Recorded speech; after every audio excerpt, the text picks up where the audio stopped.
అప్పు తెచ్చిన మాట నిజమే, అది వడ్డీకి తెచ్చింది నిజమే. ఆరుగాలం చేసి పంట పండించిన అంగట్లో రైతుకు గిట్టుబాటు రాక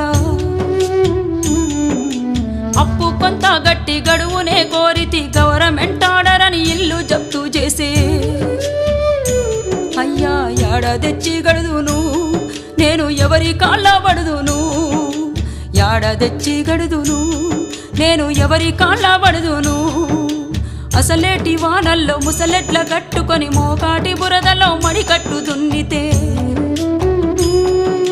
గరిసెలెవరివి నిండెరో గంగన్న కడుపులెవరి గాలెరో, గరిసెలెవరివి నిండెరో గంగన్న కడుపులెవరి గాలెరో. ఊరుడిసినే బోదునా అయ్యో ఉరి పోసుకొని సత్తునా, ఊరుడిసినే బోదునా అయ్యో ఉరి పోసుకొని సత్తునా.